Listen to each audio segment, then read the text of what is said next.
ഈ മലപ്പുറം ഈ കോഴിക്കോട് സ്ലാങ്ങിലാണ് ഡയലോഗൊക്കെ പറയാം. അത് ആളുകൾക്ക് ഭയങ്കരമായിട്ട് ചിരി വരും കുറെ നമ്മൾ കാണുമ്പോൾ. പക്ഷെ ഈ ഡയലോഗുകളൊക്കെ കാണുന്നവര് വളരെ സിമ്പിൾ ആയിട്ട് ആ 2 ഡയലോഗ് പറഞ്ഞ് ഷൂട്ട് ചെയ്ത് പോവാ. ഇത് 2 ക്യാരക്ടറായിട്ട് ചെയ്യണം.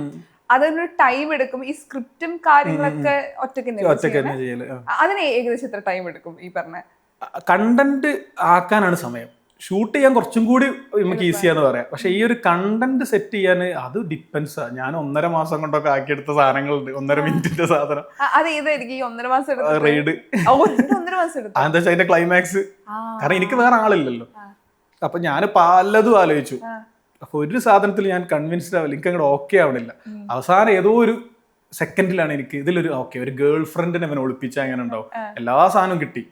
പിന്നെ ഒരു ഗേൾ ഫ്രണ്ടിനെ കാണുമ്പോൾ കല്യാണം കഴിയാത്തൊരു ഏട്ടന് അല്ലേമാതിരി ഈ പറഞ്ഞ പോലെ ഒരു അഫെയറിലേക്കൊന്നും എത്താൻ പറ്റാത്ത ഒരാള്. അപ്പൊ അനിയൻ സുഖസുന്ദരമായിട്ട് ഒരു പെൺകുട്ടീനെ റൂമിൽ കയറ്റിയിട്ടുണ്ട്. അതെത്തി എനിക്ക് ഭയങ്കര ഇൻട്രസ്റ്റിംഗ് ആയി. പക്ഷെ എവിടെ പെൺകുട്ടിയുടെ നമ്മൾ ആരോടും കൊളാബ് ചെയ്യാൻ പോണില്ല. നമുക്ക് വേറെ അങ്ങനത്തെ ഫ്രണ്ട്സോ കസിൻസോ അങ്ങനെയൊന്നും ഇതിലേക്ക് ഇന്നാക്കാൻ പറ്റിയാലും. പക്ഷെ അത് ആ കണ്ടന്റ് ക്ലൈമാക്സ് ഫിക്സ് ചെയ്തതിനു ശേഷം പെട്ടെന്ന് തന്നെ ഞാൻ ദിൽഫനോട് പറഞ്ഞിട്ട് സമ്മതിപ്പിച്ചു. പക്ഷെ അതൊന്നും ആയി കിട്ടാൻ സമയം എടുത്തിട്ടുണ്ട്. 2 അനിയന്മാരുള്ളതുകൊണ്ട് ആ കഥ റിയൽ കഥയാണോന്ന് വേണമെങ്കിൽ ആളുകൾക്ക് ചിന്തിക്കാം. അതല്ല, പക്ഷെ ഞങ്ങളെ വീട്ടിൽ അങ്ങനത്തെ കഥകൾ ഉണ്ടായില്ല എന്നൊക്കെ തോന്നുന്നു. ഞാനും അനിയനും തമ്മിലുള്ള കഥ ശരിക്കും എനിക്ക് അഭിനയിക്കേണ്ടി വന്നില്ല. കാരണം ഇല്ല, അങ്ങനെ തന്നെ പറയാം. ഏറെക്കുറെ അതെന്തുകൊണ്ടാ അറിയില്ല. ചിലപ്പോ പല വീട്ടിലും ഈ ചില ആൾക്കാർ എൻ്റെ നമ്പറൊക്കെ റിലേറ്റീവ്സിനോട് വാങ്ങിയിട്ട് ചില താത്തമാരൊക്കെ എനിക്ക് മെസ്സേജ് അയച്ചിട്ട് പറയും, എൻ്റെ മക്കൾ ഇങ്ങനെ ഉണ്ട്, ഇവർക്ക് ഇങ്ങനെ തന്നെ ഉണ്ടാവലുണ്ട്. അപ്പൊ ഞാൻ അങ്ങനെ ആലോചിക്കും, ഇത് എന്റെ വീട്ടിലുണ്ടായതല്ല. അതേമാതിരി ഇവര് തമ്മിലുള്ള അടി, ഇവരെ ഇങ്ങനെ എനിക്ക് വോയിസ് അയച്ച ആൾക്കാരൊക്കെ ഉണ്ട്. അതായത് വേണമെങ്കിൽ കണ്ടന്റ് ആക്കിക്കോന്നൊക്കെ പറയാൻ ഈ ഡ്രസ്സ് തമ്മിൽ ഉപയോഗിക്കുന്നത്, അങ്ങനെയൊക്കെയുള്ള സാധനങ്ങള്. അപ്പൊ എന്നോട് ചിലരൊക്കെ പറയും, നിങ്ങൾക്ക് തന്നെ അറിയാൻ മതി, ആൺകുട്ടികളല്ലേ വീട്ടില്. പക്ഷെ ഞങ്ങളെ വളർത്തിയത് ഉമ്മന്റെ ഉമ്മയാണ്. പിന്നെ ഉമ്മ ജോലിക്ക് പോകുന്നോണ്ടും ഞങ്ങൾ കൂടുതലും അങ്ങോട്ടും ഇങ്ങോട്ടും കെയർ ചെയ്താണ് നിന്ന്. ഇപ്പോ കേൾക്കുന്ന ആൾക്കാർക്ക് എത്രത്തോളം വിശ്വാസം എന്നറിയില്ല, ഞങ്ങൾ ഇതുവരെ തമ്മിൽ ഒരു അടി ഉണ്ടായി. 3 ആൺകുട്ടികൾ. അതിന്റെ ഉമ്മനോട് ഓഫീസിൽ നിന്ന് ഉമ്മന്റെ കൊലീഗ്സ് ചോദിക്കാറുണ്ടെന്ന് പറഞ്ഞു, എങ്ങനെയാണ് ഷൈന ഈ 3 ആൺകുട്ടികൾ ആ പുരയിലിട്ട് പോരുന്നതെന്ന്. കാരണം വൈകുന്നേരം ആകുമ്പോഴത്തേക്കും പുര പൊളിച്ച് പന്തലിട്ടുണ്ടാവുന്നുള്ള.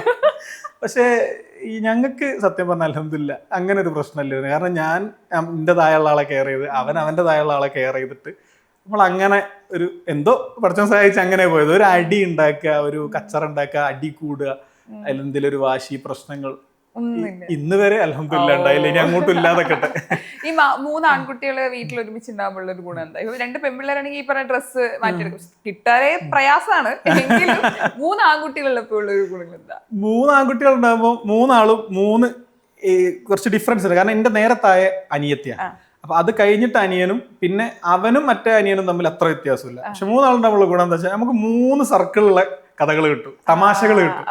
അപ്പോ എനിക്കുണ്ടാവുന്ന അനുഭവമായിരിക്കും എന്റെ അനിയൻ ഉണ്ടാവുക. കാരണം എന്റെ അനിയനും ഞാനും തമ്മിലൊരു 6-7 വയസ്സിന്റെ വ്യത്യാസമുണ്ട്. അപ്പൊ ഓന്റെ കോളേജിൽ നടക്കുന്ന കഥയും എന്റെ കോളേജിൽ നടന്ന കഥയും ആ ഒരു 6-7 വർഷത്തെ ഗ്യാപ്പിൽ ഉള്ള സംഭവങ്ങൾ. അപ്പൊ അനിയൻ ഇർഷാദിന്റെ കോളേജിൽ നടന്ന കുറെ സാധനങ്ങൾ ഞാൻ കണ്ടന്റിൽ ആഡ് ചെയ്തിട്ടുണ്ട്.